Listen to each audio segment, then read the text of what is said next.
जो इफिशियंसी है वो भी बढ़ेगी। दूसरी बात, हम लोग कृषि में सीड के लिए भी देते हैं, सीड भी देते हैं, हम लोग बांटते हैं।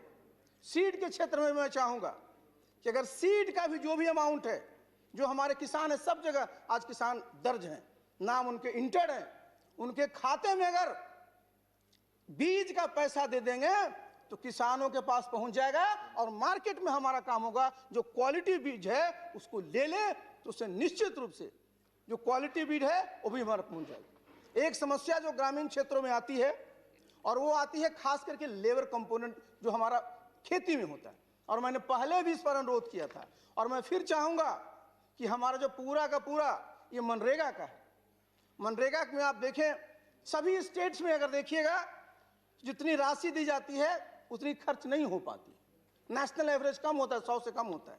लेकिन हर एक जगह क्यों ऐसा होता है कि जो काम आपने उसमें लिखवाया कि मनरेगा में ये काम कराए जाने चाहिए। मेरा अनुरोध है कि मनरेगा में एक काम निजी भूमि पर कृषि कार्य हेतु भी अगर जोड़ दिया जाएगा तो उसका जो लेबर कंपोनेंट है वो मिल जाएगा, तो उससे किसानों की आमदनी बढ़ेगी और मनरेगा का भी सदुपयोग होगा। एक बार फिर से मैं आपको अच्छे बजट लाने के लिए, आप भारत को आत्मनिर्भर बनाने के लिए जो अपने बजट लाया है उसके लिए मैं बहुत बहुत सरकार को धन्यवाद देता हूँ। धन्यवाद। धन्यवाद। रामचंद्र प्रसाद सिंह जी, मुझे बताया गया आपने दूसरी सदस्य का नाम लिया और उनके बारे में कुछ कहा, ये अवॉइड करना चाहिए। ये तो वो आप फिर भी नहीं, please please please please, that is not the way, please please. So this is my advice. अरे Session has accepted that we should not argue with the chair. No, they always cooperate. That's no problem. Once in a way, they get little. Please, please, please, Secretary Sinha ji. I am there to take care. Every member is a respectable member. Even if he goes wrong on facts, and there is a way, as I told you in the morning itself, so people can give notice and all. So this reference to Kapil Sibal ji is now not going to be part of the record. Okay. Then Sri Yadamaram Karim. Karim ji, आपके पास श्रीमती जरना दास वैद्या जी का भी नाम है. Yes, sir. You have 14 minutes for the party. You can share. Yes, yes. And be fair to the ladies. Sure, sure. Thank you, sir. First of all, I like to say the union budget for 2021-22 is very disappointing, and it has failed miserably in addressing the present situation. When the country is going through a worst crisis in its history, Honorable Finance Minister has presented a budget that does not have any vision and program to overcome it.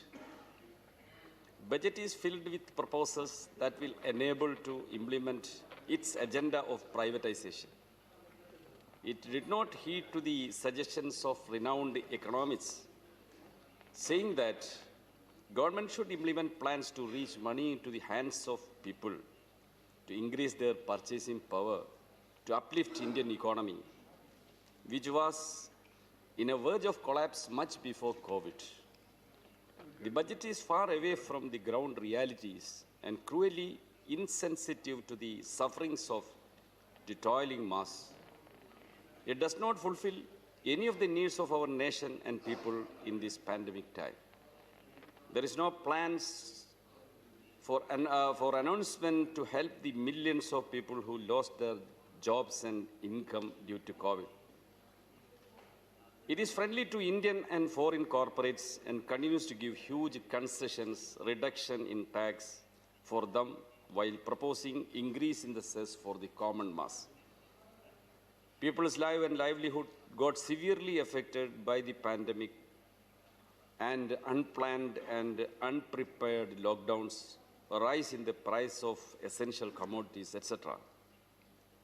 The price of petrol, diesel, cooking gas have been continuously high. India would have the highest rate of taxes on petroleum products in the world. We all expected that this year's budget will have a proposal to reduce taxes on petrol and diesel, but instead government have geared up with imposing more on it. Unemployment is the another biggest issue which is being faced by our nation. The Center for Monitoring Indian Economy, CMIE, makes a conservative estimate that 14.7 million jobs in the organized sector has been lost. This is in addition to the destruction in informal sector and the large scale of loss of livelihood for crores of people. Whether this budget has any proposal to address such issues? This budget looks like a sales advertisement. Everything's for sale here. In its previous term, the government used to tell about Make in India. But now we can't find any mention of Make in India anywhere in the budget or in the speech. Now its slogan changed to Sell India. Sir, in the budget speech, Honorable Finance Minister made an interesting argument that privatization of public sector undertakings and sale of national assets would help the economy to expand the economy of the country. Sir, it continues the government's policy of selling our public sector banks, enhancing FDI in insurance sector to 74%, along with pushing IPO in LIC and pursuing privatization in electricity distribution, and all profit-making public sector enterprises are to be sold or privatized, while announcing closure of loss-making public sector also. This all makes serious repercussion among the lives of the people and the workers. Even railways, urban transport, gas pipelines also to be privatized.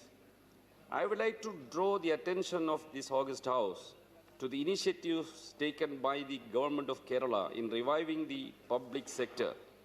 Central PSUs in Kerala, which are decided to be sold off by the central government, are being taken over by the state and are being operated efficiently. In each and every sector, the left and democratic government in Kerala is setting alternative in front of the nation. This difference in approach is because the difference in ideology which is leading the governments.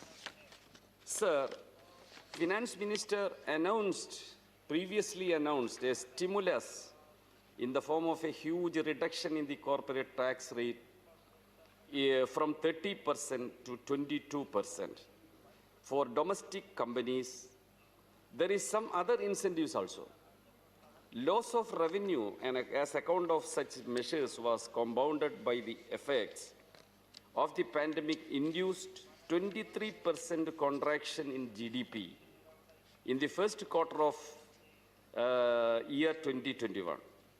And in the second quarter, it was 7.5%. The result has been a fall of 8.3% in the center's net tax revenue over April to November 2020, relative to April to November 2019. Income expected from disinvestment in 2021 was 2,10,000 crores, but only received 6,000